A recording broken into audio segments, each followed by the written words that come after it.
नमस्कार। आज आखिर कांग्रेस और भाजपा ने सुजानगढ़, रतनगढ़ और तारानगर में अपने पत्ते सार्वजनिक कर दिए। विधानसभा चुनावों में इन तीनों ही विधानसभा क्षेत्रों में कांग्रेस और भाजपा दोनों ने अपने अपने उम्मीदवारों की अधिकृत घोषणा कर दी, जबकि शादुलपुर, चूरू और सरदारशहर अभी दोनों पक्षों ने अपने उम्मीदवार घोषित नहीं किए हैं। ऐसे में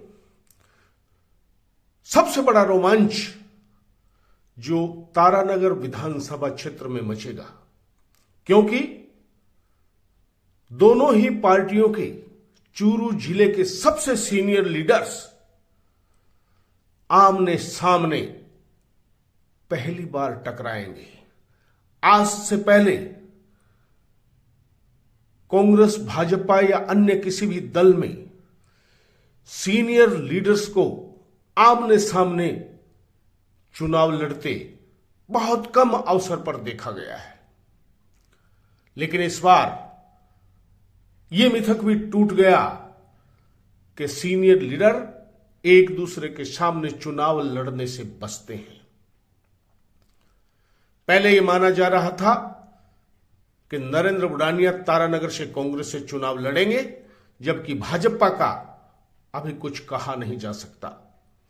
लेकिन भाजपा ने कांग्रेस से पहले अपने पत्ते खोल नरेंद्र बुडानिया को, नेता प्रतिपक्ष राजेंद्र राठौड़ को उम्मीदवार घोषित कर चुनौती दी, और उसका परिणाम यह हुआ कि 10 अक्टूबर को मुख्यमंत्री चारों विधायकों की जो घोषणा करके गए थे, उसमें तारानगर को और सरदारशहर 2 को रोक लिया गया। लेकिन फिर सरदारशहर की दूसरी सूची में घोषणा कर दी गई। लेकिन राजेंद्र राठौड़ के उम्मीदवार घोषित हो जाने के 4 दिन बाद आज कांग्रेस ने नरेंद्र बुडानिया पर ही तारानगर में अपना दांव खेला है, जिससे ऐसा लगता है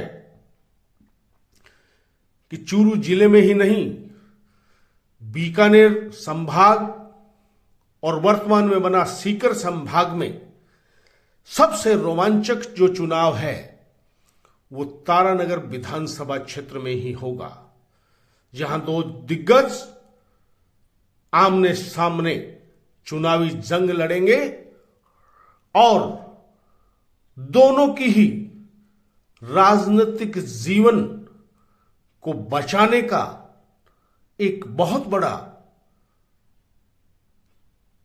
चुनौती के रूप में सामने आ रहा है। जो जीतेगा वही सिकंदर, जो हारेगा उसके भविष्य के राजनीतिक जीवन पर अंधेरे के बादल छाने का भय भी व्याप्त है। ऐसे में क्या होगा, यह तो तारानगर विधानसभा क्षेत्र की जनता तय करेगी। लेकिन क्या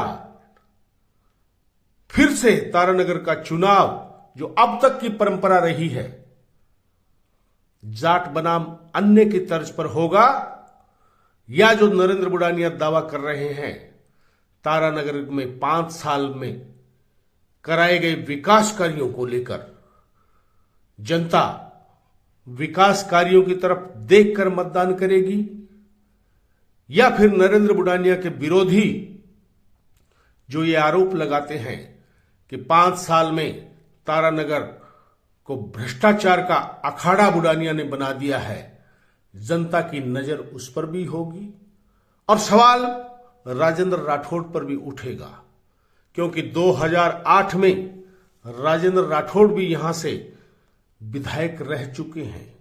उस 5 वर्षों में राठौड़ ने तारानगर की जनता के लिए क्या किया, क्या नहीं किया, यह मुद्दा भी 25 नवंबर को मतदान के वक्त लोगों के जहन में रहेगा।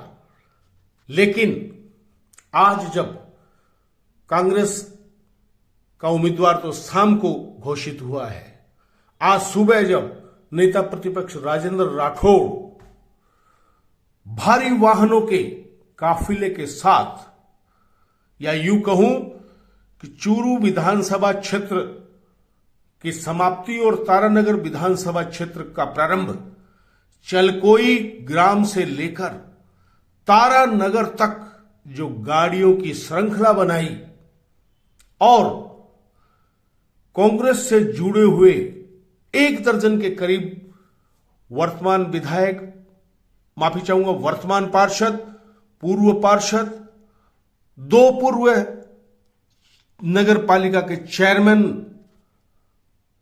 ने आज कांग्रेस की सदस्यता छोड़कर भाजपा की जो सदस्यता ग्रहण की है, वो क्या इशारा कर रहा है यह आने वाले वक्त में पता चलेगा। लेकिन एक बात सुनिश्चित हो गई है कि इस पूरे क्षेत्र में बहुत ही रोमांचक चुनाव तारानगर में ही होगा। हम 2 दिग्गजों की इस लड़ाई की पल पल की अपडेट आपको देने की कोशिश करेंगे, क्योंकि कांग्रेस और भाजपा दोनों के ही लिए अब तारानगर विधानसभा क्षेत्र एक तरफ प्रतिष्ठा का सवाल होगा, तो दूसरी तरफ कांग्रेस और भाजपा में राठौड़ और बुडानिया के प्रतिद्वंदी, या दूसरे शब्दों में कहूं तो अपनी ही पार्टी के प्रतिद्वंदी किस स्तर पर, किसके साथ कितना विश्वासघात कर उन्हें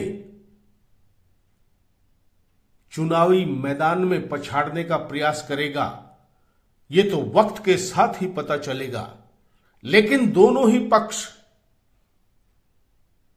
दोनों ही राठौड़ और बुडानिया के समर्थक अपनी जीत का, भारी अंतर से जीत का दावा कर रहे हैं। समर्थक तो समर्थक है, उनका काम भी दावा पेश करना है, लेकिन फैसला तो तारानगर विधानसभा क्षेत्र के मतदाताओं को करना है। और इस तारानगर विधानसभा क्षेत्र से स्वर्गीय चंदनमल बैद, जिनके समाज के मात्र 300 वोट थे, वे भी लंबे समय तक चुनाव जीतते रहे हैं और अधिकांश समय उनके सामने भी प्रतिद्वंदी के रूप में जाट उम्मीदवार ही आए हैं। अब देखना है वक्त के साथ तारानगर विधानसभा क्षेत्र के लोगों में परिवर्तन आया है या पुराना ढर्रा आज भी कायम है। तारानगर के पूरे चुनाव में एक मुद्दा भी बन सकता है कि पहली बार कांग्रेस ने सादुलपुर, तारानगर और रतनगढ़, चूरू जिले में कुल 6 विधानसभा क्षेत्र हैं, जिसमें सुजानगढ़ आरक्षित वर्ग में आता है। शेष 5 में से कांग्रेस चूरू मुख्यालय पर 1980 से लगातार अल्पसंख्यक उम्मीदवार देती चली आ रही है। शेष बचे 4 में से पहली बार जैसे संगठन में प्रदेश कांग्रेस अध्यक्ष गोविंद डोटासरा ने चूरू, सीकर, झुंझुनू में पहली बार जाट समाज से जिलाध्यक्ष नियुक्त किए हैं, वैसे ही सादुलपुर, तारानगर और रतनगढ़ में कांग्रेस ने पहली बार जाट उम्मीदवारों को दिया है। और रतनगढ़ से जो परंपरागत रूप से कांग्रेस ब्राह्मण को टिकट देते आ रही थी, ब्राह्मण कैंडिडेट को दरकिनार कर दिया गया है। क्या इसका भी असर पूरे जिले, पूरे संभाग, पूरे क्षेत्र पर पड़ेगा, यह भी देखने वाली बात है। वहीं रतनगढ़ में कांग्रेस ने पिछली बार बागी रूप से लड़े पूषाराम गोदारा को भाजपा के अविनेश महर्षि के सामने उम्मीदवार के रूप में उतारा है।